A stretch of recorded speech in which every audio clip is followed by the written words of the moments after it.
Hey guys, welcome back to the channel. We are working on the 07 quad cab yet again. This is a modification that I've wanted to do for quite some time.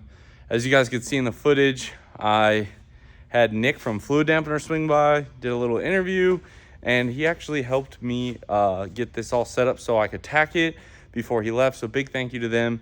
If you guys don't know who Fluid Dampener is, they make performance balancers that go on the front of your diesel trucks. They also make a lot of gas applications. You can find them in a lot of OEMs. Nick was telling me that they actually just designed the Dodge Challenger 170 damper, and he dropped us off a care package. For those of you guys curious on the 6-liter build, we are doing it. We are doing it right there. 6-liter fluid dampener, We also have a new camshaft that showed up. We're just waiting on a couple more things before we start that project. And honestly, the 07 is more important right now anyway, but we will come back to that. A lot of you guys know I love the On3 intercoolers. Currently, we run their 3rd gen factory replacement, and in the, I guess, spirit of trying to keep full sets together, this is our On3 intercooler. You guys remember we welded a compound kit for that. So that all fits our regular 6.4, 6.7 engines without deck plates. So I'm gonna leave that alone with its own piping kit, its own turbos, its own manifold, etc. And then when we work on our deck plate, we will run a different set of turbos, different piping kit, and different intercooler. If you guys can't tell by the way we entered this video, this is their 5-inch intercooler. It's got 3.5-inch out. And as you guys can see here, she is mounted nice and level, just the way we wanted it. It is even from side to side. It is mounted on all 4 corners. I still obviously need to cut the excess of these off and then also grind them down, repaint everything, but we have it fully mounted in here. Nothing fancy there. A couple of bolts for this bar there, couple of weld-on shock tabs, 2 bolts through the bottom, 2 bolts through the top, and there she sits, guys. I'm absolutely in love with the way this looks. It just looks different than your regular 3rd gen, which was really all I was trying to do. That was the goal.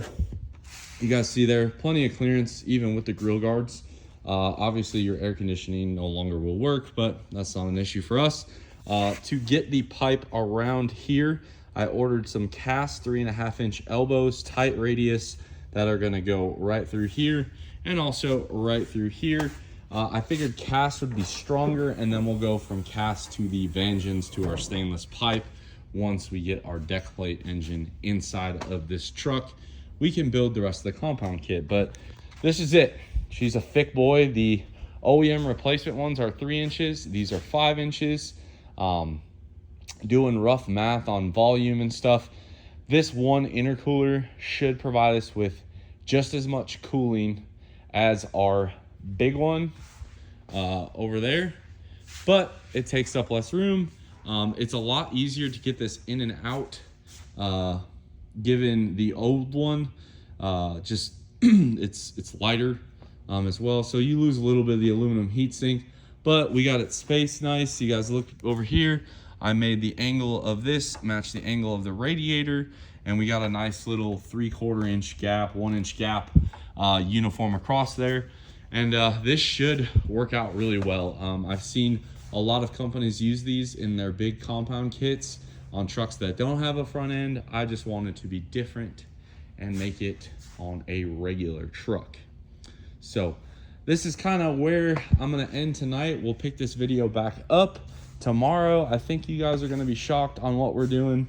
Maybe some of y'all have figured it out by now, but I'm gonna go ahead, get this all ripped apart, get it all painted, and then the next time you see this, it will be fully assembled in the truck and basically awaiting our cast elbows. We'll weld the elbows on, and then from there, guys, I mean, we're chipping away at the little stuff. That's all you can do when you're waiting on parts. It's been a minute on this video since I picked up the camera. I got the phone call from the painter. They actually want my truck on Monday. It's currently Saturday, so we're gonna kind of shift gears a little bit. I know on this video, I had talked about some stuff. Basically, what I have to get done this weekend on this truck is get the intercooler radiator removed. I'll probably leave the battery in it. I got to rip the transmission out of it, only because going down the road on a trailer, I don't want the trans to like accidentally fall off. So we're going to pull the trans out for them, make it a little easier to roll probably too for them. And then the last thing I want to get to is, surprise, surprise, we're going to pull the interior out of this in the back here. Basically the sub box, the seats, in the rear of this truck, probably clean it out a little bit. And then before they fix all of the paint, I want to go ahead and get our rear shocks cut off and mounted. Not sure how much of this I'm going to actually film, but I will at least pick up the camera and update you guys. I did figure out on this intercooler our solution. I got these cast elbows, 3.5-inch elbows. Butt weld those suckers right there. Boom, straight shot. Just like almost like an OEM intercooler, really. And then from here, all I'm gonna do is weld a straight piece of aluminum onto this end to make it come out just past the radiator, about right there. Kind of like our other piping kit. That will allow us to get to the vangeons very easy. I already did my measurements off a stock intercooler. The elbow degree and the top of the intercooler degree are parallel to each other. So if I set this on my welding bench and it's 0 degrees, my elbow should face 0 degrees. I just actually verified that on our other intercooler over here. Also, guys, this is crazy. Guy brought us this truck, eating a little bit of coolant, yada yada. I was like, all right, maybe a head gasket, maybe a cracked head, but it wasn't pressurizing the cooling system. Really weird. Well, I took apart this. I'm not gonna say it's a horrible compound kit, but it is certainly a pain in the butt to service. So I left the manifold on. Turns out this guy has been street driving this filled block. Didn't even know it. Head is at the machine shop. It has tons of cracks in it. The oil smelled really weird. We got some scuffing kind of going on there, but turned out to be a 6.7 solid block. D&J stage 2 head. So this guy really didn't know much about the truck. Like I said, he had just bought it, but we're gonna have to get to work. And now I understand why it couldn't pressurize the cooling system. And it's basically because of how the coolant was ran, so to speak. But just kind of a crazy thing. You never know what's gonna come into the shop. This is a prime example. But without further ado, let's go ahead and get to work on this. I'm gonna get it up on the lift, get the trans pulled out. Once the tranny's pulled out, we'll probably start on the shocks. Okay, transmission is out, and I was just taking a peek under here, and look at this, guys. I swear I've never had a drive shaft problem, ever. Never broken one. 2 good smacks there. We've had 2 break that just kind of kissed the bottom of the floor, but yeah, tranny's out, everything's zip tied, so we are ready to transport this truck. Should make it a little easier for him, because now we took another probably 600 pounds out of the truck between the TKs, converter, trans, drive shafts. So I'm gonna get this fuller cleaned up, and then we're gonna call it a night. And then tomorrow we'll set this girl down, disconnect the factory shocks, and then lift it back up so we can do this all over again. The other thing I think I'm gonna do, maybe not this weekend obviously, is order a new set of U-bolts and probably change that around. But I think I'll leave the exhaust hangers, but the shocks, all the bracketry coming off. So it is the next day. We have removed the shocks. Now we're gonna go ahead and remove the shock brackets. If it ends up happening where I have to cut this one off or this one off, so be it. I think it'll be okay. What I'll do then is just put the pipe in and re-weld it. But I think we'll be all right cutting these without getting too much into this.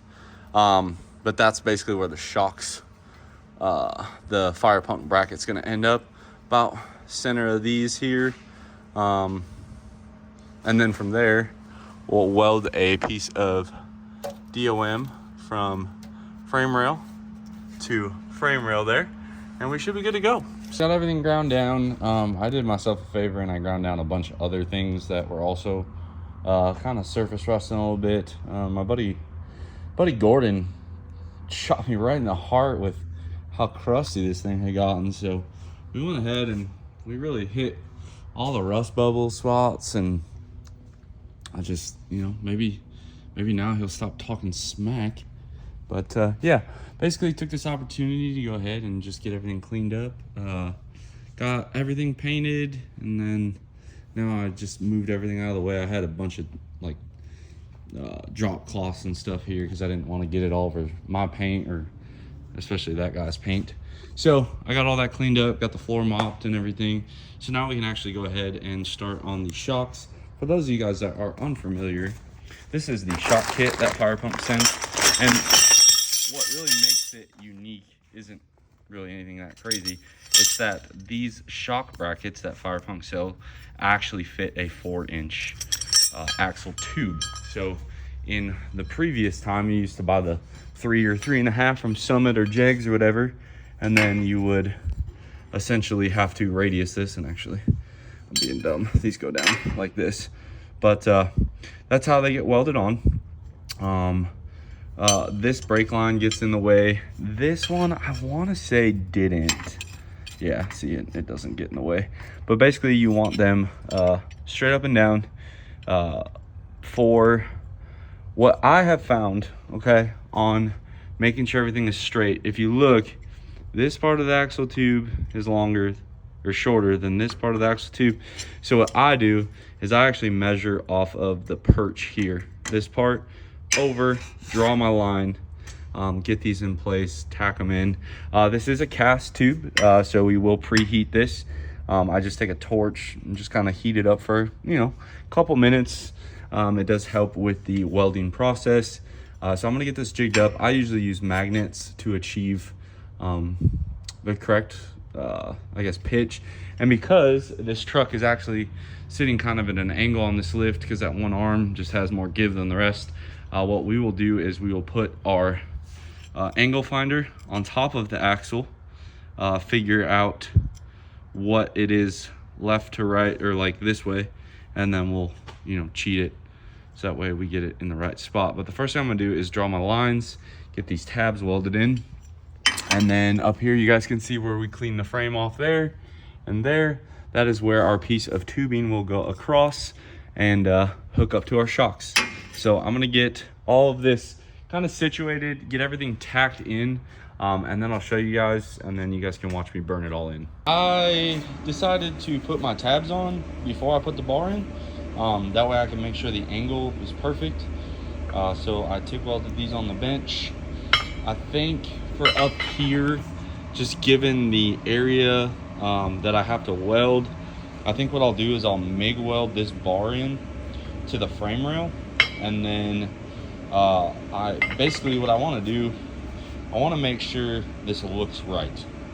I hate when shocks are bent. Like David's race truck, the coilovers aren't straight. Like that irritates me. So what I'm gonna do is I'm gonna weld this bar in to the truck, hang the shocks, assemble them on those brackets, and then basically tack weld them with everything in place. That way this looks right, because it's gonna bother the living heck out of me if this doesn't look right. So I decided to do it a little different. This is 1.5 DOM, 125 wall, so very thick stuff. We do have 250 wall there, but that's a little overkill. So this is what we're gonna weld in. Okay, and for those of you guys that are new to fab, like I still am, really, this is a Klein angle finder. So we want to make sure that this axle is parallel with the frame. So we got 1.7. We'll go up here to the bed, 1.8. So, I mean, 0.1 degree. Go to the back of the hitch, 1.8, 1.7. Check it up here. We got 1.5. We'll check it over here, 1.7. So basically this axle is sitting 1.4. So this axle is actually sitting crooked with the truck. So that's exactly what I want. We'll go on the roll pan.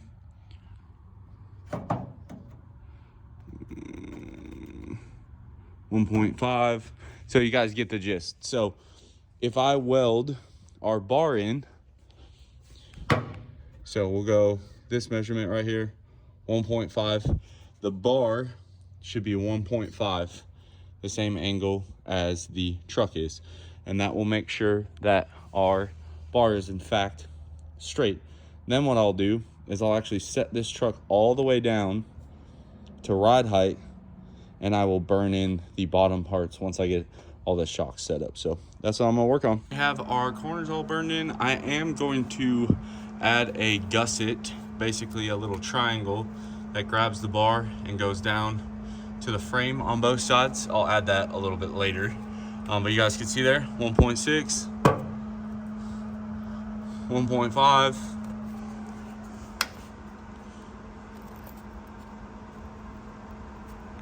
1.7. So we're right there within 1/10 of a degree.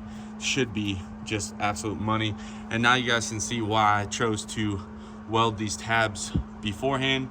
Trying to get into there would be kind of hard, and we were able to TIG weld them, so they look a little bit nicer, probably a little bit stronger as well. So now I'm going to get the shocks set up with our lower brackets right there, and get them tacked in. Once they're tacked in, I'll show you guys kind of what it's going to look like. Well, I TIG welded the brackets on. A lot harder than it looks, but I like it. Looks straight. That's what I was going for. I also welded these tabs in a little bit better where the shock bracket used to be. So that's fully welded. I also took the tubes and I went up and over on both sides now that that's clear. So I'm gonna let this cool off, get everything cleaned up. We'll paint this, and that'll be the day. We got the front end pulled back apart, everything zip tied up. We got the roller tires put on here. It's weird seeing this thing lifted all up like that. It's not normal.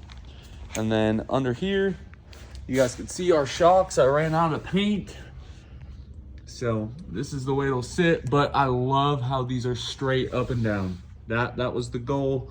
Nailed it, got everything tightened up, and at least it's primed so it won't rust on us. But we'll get some more of that undercoat coming. But there she is, done. Now I know this video spanned quite a few days. I've changed clothes a few times. I apologize. We just you know, trying to get you guys some of that O3 content and just a bunch of other stuff. We just, you know, this is the way it was. So we got all that done. Like I said, the shocks look fantastic. I'm really happy. Hopefully you guys like this video. Drop a comment down below. Subscribe if you are not already.